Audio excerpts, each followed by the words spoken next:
एक और क्वेश्चन करते हैं। तो इसमें क्या है, दो स्फीयर्स हैं, दो स्फीयर्स हैं, स्फेरिकल मासेज हैं, सॉलिड स्फीयर हैं बेसिकली, और इनके मासेज दिए हैं कुछ कैपिटल एम कैपिटल एम।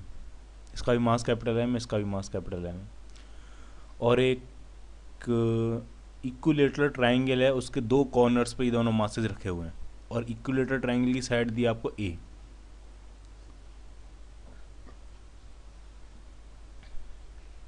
ठीक है, और आपको ये जो तीसरा कॉर्नर है, दो कॉर्नर पे तो मासेज रखे हुए हैं, ये जो तीसरा कॉर्नर है, इस पॉइंट पर intensity of gravitational field I find करना है।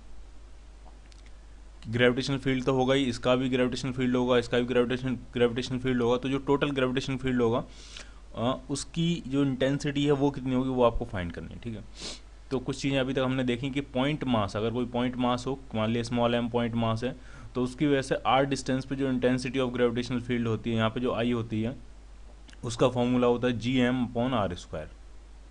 ठीक है, और इसकी जो डायरेक्शन होती है वो टुवर्ड्स द मास होती है, जिस तरफ मास रखा होता है उसी तरफ इंटेंसिटी ऑफ ग्रेविटेशनल फील्ड की डायरेक्शन होती है, क्योंकि ग्रेविटेशनल फील्ड हमेशा कैसा, ग्रेविटेशनल फोर्स हमेशा कैसा होता है, अट्रैक्टिव होता है। क्लियर? ठीक है, पॉइंट मास के लिए फॉर्मूला, और स्फेरिकल अगर कोई ऑब्जेक्ट है, चाहे वो सॉलिड हो या हॉलो, स्फेरिकल अगर कोई ऑब्जेक्ट है तो उसकी वजह से अगर इस स्फीयर के बाहर अगर पूछा जाए तो वो तो भी यही फॉर्मूला है। ठीक है, उसके सेंटर से मान लिया आर डिस्टेंस है, मास उसका स्मॉल एम ही है, तो इस पॉइंट पे इंटेंसिटी कितनी होगी, तो वो भी कितनी हो जाएगी, G M upon R square. ठीक है, लेकिन बस ध्यान रखना है, कोई भी स्फेरिकल ऑब्जेक्ट एक पॉइंट मास की तरह बिहेव करता है, कब, जब हम उस स्फीयर के बाहर खड़े होते हैं, चाहे वो हॉलो स्फीयर हो या सॉलिड स्फीयर हो। ठीक है, वो ऐसे बिहेव करेगा जैसे वो पॉइंट मास हो, और पॉइंट मास कहाँ कंसंट्रेटेड होता है, उसके सेंटर पे। ठीक है, ऐसे वो बिहेव करता है। ठीक है, तो चाहे स्फीयर हो या फिर पॉइंट मास हो, अगर आप बाहर खड़े हो तो दोनों सेम ही बात है। ठीक है, तो हमें इस पॉइंट पे इंटेंसिटी फाइंड करनी है, तो इस स्फीयर की वजह से जो होगी तो वो हो जाएगी जी कैपिटल एम अपॉन ए स्क्वायर, और डायरेक्शन ये होगी, आई कह देते हैं इसको, आई, तो वो कितनी हो जाएगी, जी कैपिटल एम अपॉन ए स्क्वायर। ठीक है, अच्छा, अब अगर इस मास की वजह से देखा जाए तो उसकी वजह से इंटेंसिटी इस डायरेक्शन में होगी। ठीक है, इस मास की वजह से अगर हम देखें तो इसकी वजह से जो इंटेंसिटी होगी वो इस डायरेक्शन में होगी। ठीक है, वो भी कितनी होगी, सेम ही होगी, क्योंकि मास भी सेम है और डिस्टेंस भी सेम है, तो ये भी हो जाएगी जी एम अपॉन ए स्क्वायर। ठीक है, तो इन दोनों का जो रिजल्टेंट आएगा, जो रिजल्टेंट इंटेंसिटी होगी वो एग्जैक्टली इनके मिड से निकलेगी, क्योंकि दोनों इक्वल वेक्टर्स हैं, तो इक्वल वेक्टर्स का रिजल्टेंट एग्जैक्टली उनके मिड से निकलता है। ये रिजल्टेंट होगा आई नेट, होगा कितना, तो ये जो टोटल एंगल है वो 60 डिग्री होगा, क्योंकि ये इक्विलेटरल ट्राइंगल है। ठीक है, तो आई नेट का फॉर्मूला, वेक्टर एडिशन देखें तो सिंपल रिजल्टेंट का फॉर्मूला होता है under root of a square plus b square plus 2ab cos theta. तो इसमें भी हम लिखेंगे under root of I square plus 2आई कॉस 60। ठीक है, कॉस 60 होता है आपका हाफ, तो ये कॉस 60 हाफ से ये 2 कैंसिल हो जाएगा। ठीक है, तो ये कितना आ जाएगा आपका आई नेट, तो आई स्क्वायर और ये भी आई स्क्वायर हो जाएगा, तो अंडर रूट के अंदर 3 आई स्क्वायर आ जाएगा। ठीक है, तो आई नेट कितना आ गया, तो आई नेट आ गया आपका आई रूट 3।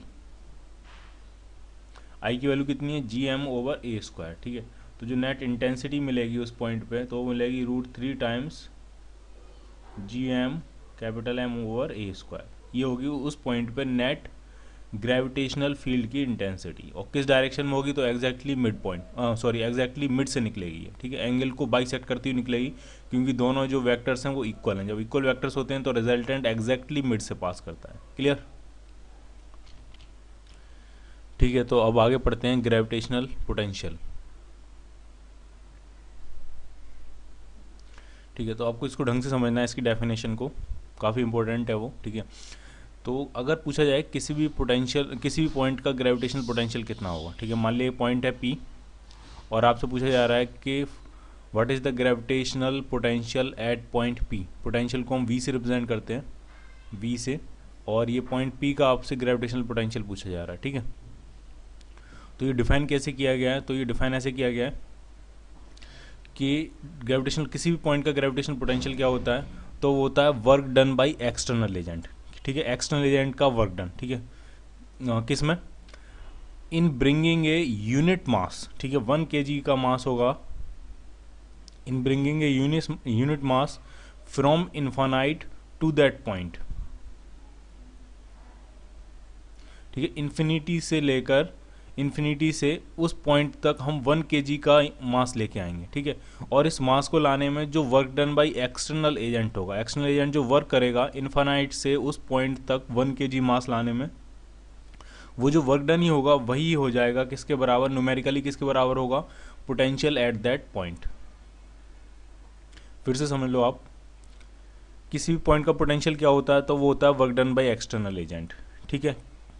वर्क डन किस में, in bringing a unit mass 1 kg mass, in bringing a unit mass from infinity to that point very slowly without any acceleration, ठीक है। और लेके भी कैसे आना है वो इंपॉर्टेंट है, लेके भी कैसे आना है, वेरी स्लोली, बिना किसी काइनेटिक एनर्जी के,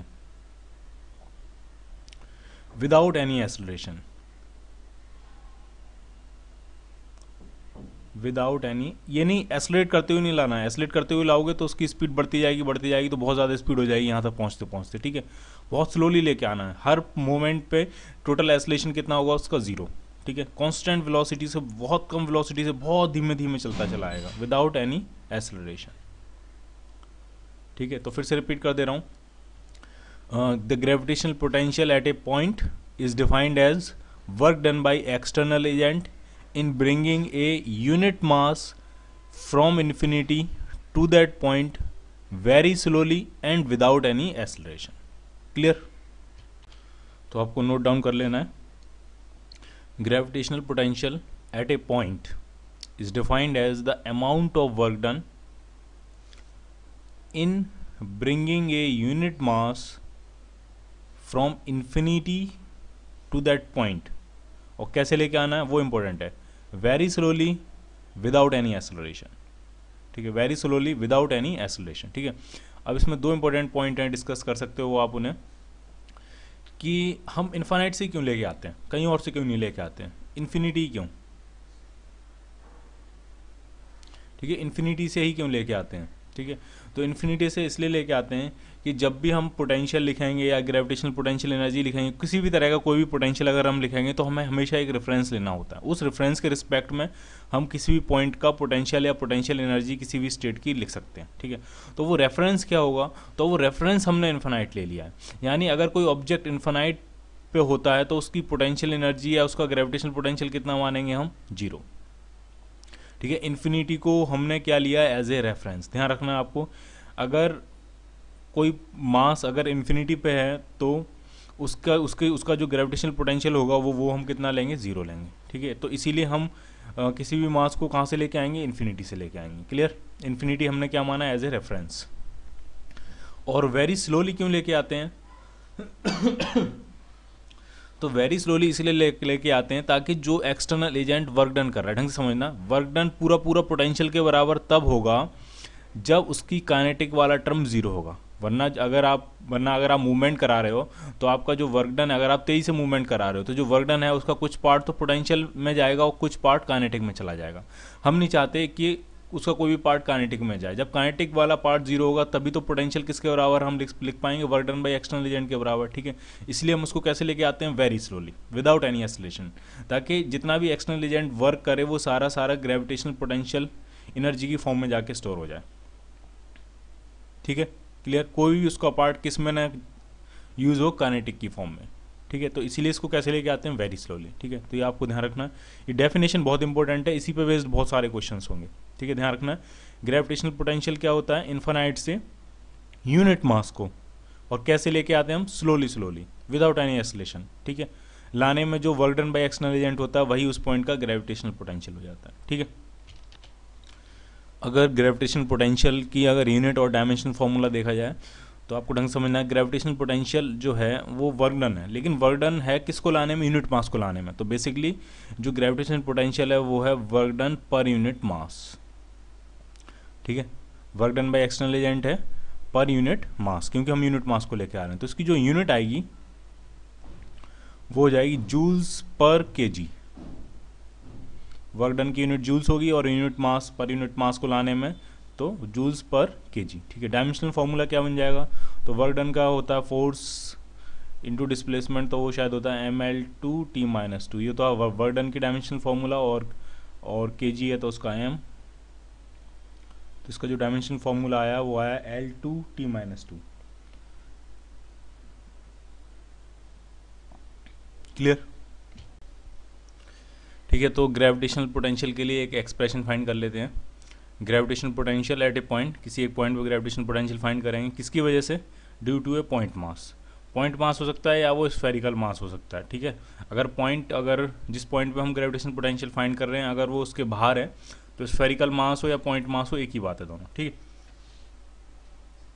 तो यहाँ पे मैंने एक पॉइंट मास लिया है कैपिटल M, और उससे r डिस्टेंस पे एक पॉइंट है P, और इस पॉइंट P का हमें ग्रेविटेशनल पोटेंशियल फाइंड करना है। ठीक है, तो कंसेप्ट वही है, हम इन्फानाइट से एक यूनिट मास लेके आएंगे स्लोली बिना किसी एसलेशन के इस पॉइंट तक, और इस पॉइंट तक इन्फानाइट से लाने में जो वर्क करना पड़ेगा वही क्या हो जाएगा? इस पॉइंट का पोटेंशियल।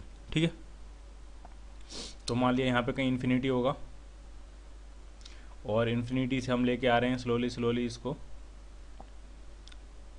धीरे धीरे लेके आ रहे हैं। 1 kg मास है और अभी कहीं रास्ते में आ गए हैं, मतलब यहाँ तक आ गए हैं। ठीक है, ये मास कितना है? ये टोटल ये आपका 1 kg, और कितनी डिस्टेंस पे आ गए हैं? तो मान लिया एक जनरल डिस्टेंस पे आ गए हैं, मान लिया वो डिस्टेंस कितनी है? x। ठीक है, यहाँ से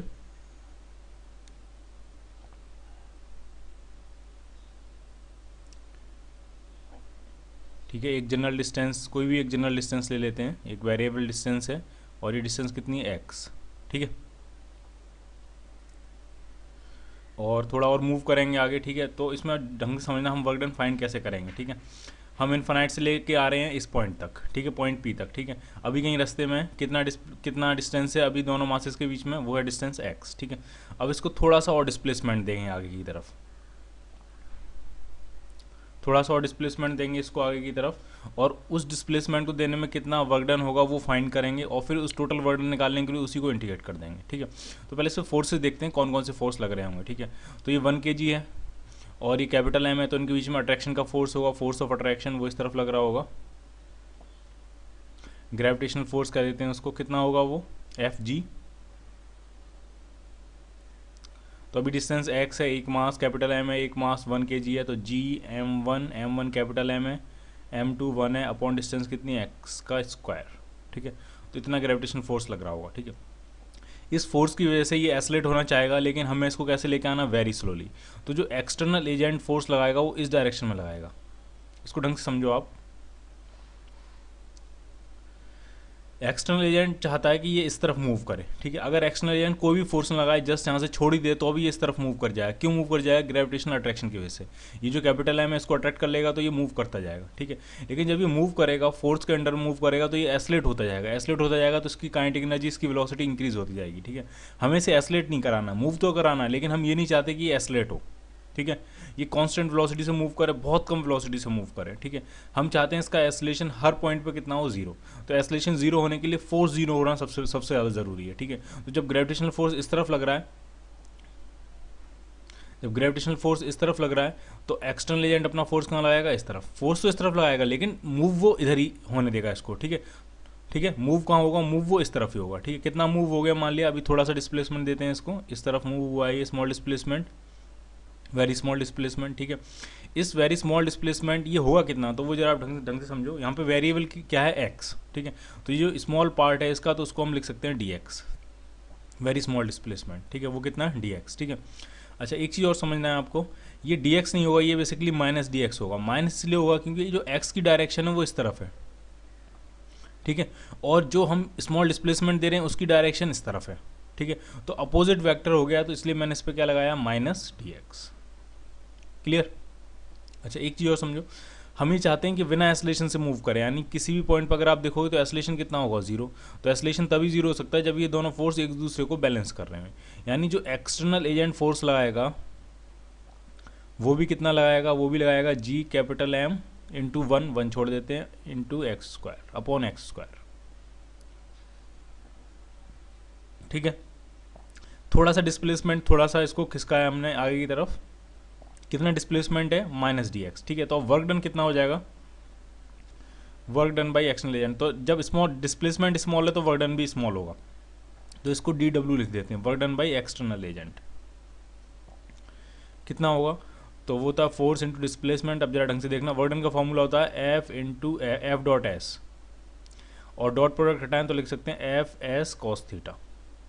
थीटा एफ और डिस्प्लेसमेंट के बीच का एंगल होता है, ठीक है। अब यहाँ देखो फोर्स कितना है, तो फोर्स है एफ एक्सटर्नल, ठीक है। डिस्प्लेसमेंट कितना है, तो डिस्प्लेसमेंट है माइनस डी एक्स, ठीक है। और इन दोनों के बीच में एंगल कितना लग रहा है, एंगल कितना है इन दोनों के बीच में, ठीक है। तो एक्सटर्नल एजेंट ने फोर्स इस तरफ लगाया, डिस्प्लेसमेंट इस तरफ दे रहा है, ठीक है। तो एंगल जो है वो है 180 डिग्री, यानी कॉस 180 डिग्री। इसमें दो पॉइंट क्रूशियल है। पहला पॉइंट ये क्रूशियल है कि ये जो डी एक्स है, जो स्मॉल डिस्प्लेसमेंट, वो एक्चुअली डी एक्स नहीं है, वो है माइनस डी एक्स, क्योंकि एक्स की डायरेक्शन इस तरफ है और वो इस तरफ है, ठीक है। दूसरा पॉइंट क्रूशियल ये है कि एक्सटर्नल एजेंट और डिस्प्लेसमेंट के बीच में 180 डिग्री एंगल है, तो आपको यहाँ पे क्या लिखना पड़ेगा, कॉस 180, ठीक। थोड़ा वैल्यूज पुट कर लेते हैं। एफ एक्सटर्नल कितना है, तो वो है G M over X square. Cos 180 itself -1 होता है, तो -1 एक माइनस ये और एक माइनस ये, तो सिर्फ क्या बचेगा यहाँ पे डी एक्स, माइनस खत्म हो जाएगा। तो ये आ गया small work done by external agent. Total work done निकालने के लिए इसी को हम क्या कर देंगे, इंटीग्रेट, ठीक है।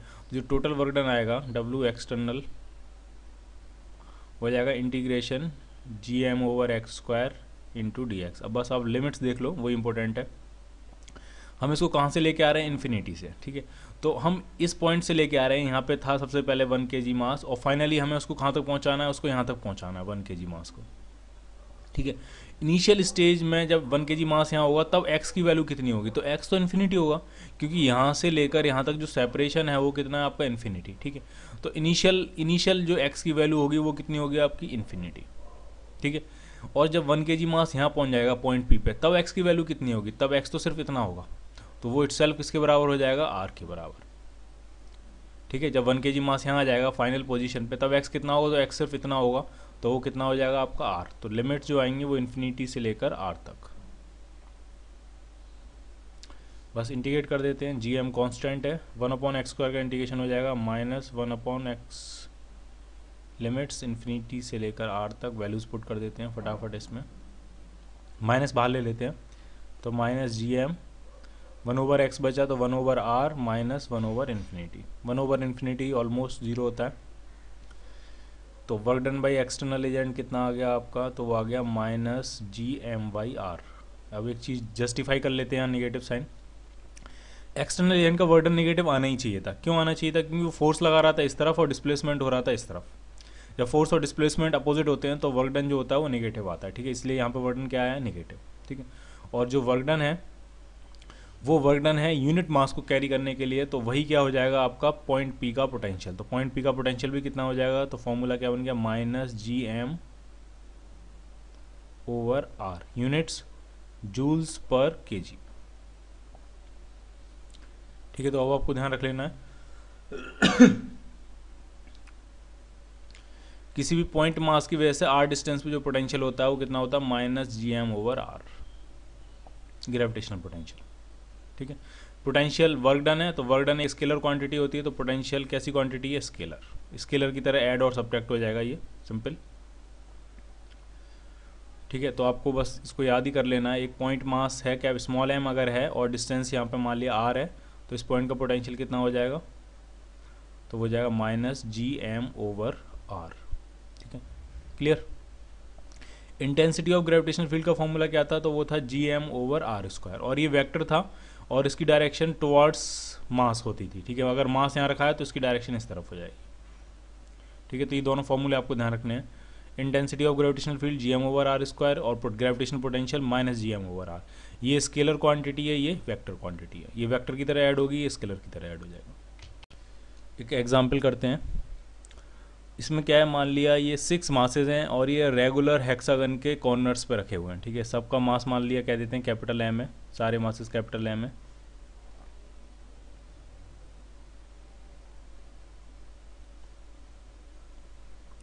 और एक रेगुलर हेक्सागन है, उसकी साइड कह देते हैं मान लिया A है, ठीक है। और ये रेगुलर हेक्सागन के कॉर्नर्स पर रखे हुए हैं। इन सभी 6 मासेस की वजह से इस रेगुलर हेक्सागन के सेंटर का पोटेंशियल कितना होगा। ये सेंटर में पॉइंट कह देते हैं, कुछ भी पॉइंट है मान लिया, पॉइंट P कह देते हैं। इस पॉइंट P का आपको पोटेंशियल फाइंड करना है,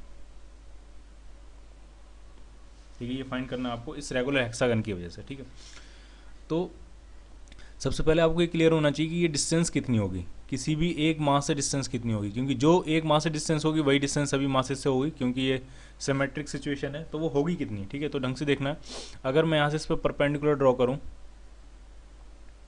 तो ये डिस्टेंस हो जाएगी आपकी a/2, हाफ डिस्टेंस कितनी होगी a/2। ठीक है अच्छा, ये एंगल या फिर ये वाला ये अच्छा ठीक है, इस एंगल को फाइंड करने की कोशिश करते हैं। ठीक है, तो ये टोटल एंगल तो होता है 360, और 360 एंगल कितने पार्ट्स में, अगर मैं यहाँ से भी मिला दूँ इसको, ये टोटल एंगल कितना होता है 360, और 360 एंगल कितने पार्ट्स में डिवाइड है, तो वो 6 पार्ट्स में डिवाइड है। ठीक है, यानी ये तो टोटल एंगल होगा वो होगा आपका 60 डिग्री। ठीक है, 60 ये होगा, 60 ये होगा, 60 ये होगा, ये तीनों 60 मिलकर 180, ऐसी 60 यहाँ होगा, 60 यहाँ होगा और 60 यहाँ होगा, तो 180 180 360। ठीक है, टोटल एंगल 360, तो एक पार्ट का एंगल कितना हो जाएगा 60 डिग्री, तो हाफ कितना हो जाएगा, तो हाफ हो जाएगा ये एंगल 30 डिग्री। अब आपको ये डिस्टेंस अगर फाइंड करनी है तो मुझे लगता है sin 30 लगाना चाहिए आपको। ठीक है, sin 30 जो होगा परपेंडिकुलर अपॉन हाइपोटेन्यूज होता है, हाइपोटेन्यूज हमें फाइंड करना है। परपेंडिकुलर कितना a/2, हाइपोटेन्यूज कितना pm हमें फाइंड करना है, pm या कुछ और कह देते हैं इसको लिख देते हैं x, लिख देते हैं इसको x हमें फाइंड करना है। ठीक है, तो मुझे ऐसा लगता है कि sin 30 भी होता है हाफ से हाफ कैंसिल, तो जो x आ जाएगा वो आपका a के बराबर आ जाएगा, यानी ये जो डिस्टेंस होगी वो किसके बराबर हो जाएगी, a के बराबर। ठीक है, तो अब बहुत इजी है, पॉइंट P का पोटेंशियल लिखना है। हम क्या करेंगे, इस मास की वजह से पोटेंशियल लिखेंगे, प्लस इस मास की वजह से पोटेंशियल, प्लस इस मास की वजह से पोटेंशियल, इसी तरह सभी मासेस का पोटेंशियल लिखते जाएंगे और ऐड करते जाएंगे। इसमें सिंपली ऐड करेंगे क्योंकि पोटेंशियल जो होती है वो एक स्केलर क्वांटिटी होती है। ठीक है, तो इसकी वजह से कितना हो जाएगा, तो हो जाएगा -G_M/x, x किसके बराबर है, a के बराबर। ठीक है, ये फर्स्ट का पोटेंशियल, प्लस दूसरे मास की वजह से भी कितना हो जाएगा, तो उसके लिए ये वाली डिस्टेंस होगी, तो ये भी कितनी होगी आपकी a के बराबर। ठीक है, तो -Gm/a, और इसी तरह से डॉट डॉट डॉट ऐड करते जाना है। कितनी बार ऐड करेंगे हम, टोटल 6 टाइम्स। ठीक है, तो आंसर जो आ जाएगा आपका पॉइंट P का पोटेंशियल वो हो जाएगा -6 टाइम्स Gm/a, यानी इस पॉइंट का पोटेंशियल लिखना होगा। ठीक है, अब इसको इंटरप्रेट भी करो, यानी अगर हम इन्फानाइट से 1 kg मास लेके आते हैं, और कैसे भी लेके आओ, किसी भी पाथ से लेके आओ, पाथ पे डिपेंड इसलिए नहीं करेगा, वो पहले ही पढ़ चुके हैं, क्योंकि जो ग्रेविटेशनल फोर्स होता है वो एक कंजर्वेटिव फोर्स है, तो उसका वर्क डन या उसके अगेंस्ट वर्क डन जो होगा वो पाथ पे डिपेंड नहीं करेगा। ठीक, किसी भी पाथ से लेके आओ 1 kg मास को अगर इस पॉइंट P तक लाएंगे तो हमें कितना वर्क करना पड़ेगा, तो वर्क होगा -Gmm/a। कैसे लेके आएंगे, very slowly without any acceleration. ठीक है, एक चीज़ और ढंग से समझ लो इसको, 1 kg मास को लाने में कितना वर्क करना पड़ रहा है, -Gmm/a। ठीक है, तो अगर हम 5 kg मास लेके आएंगे,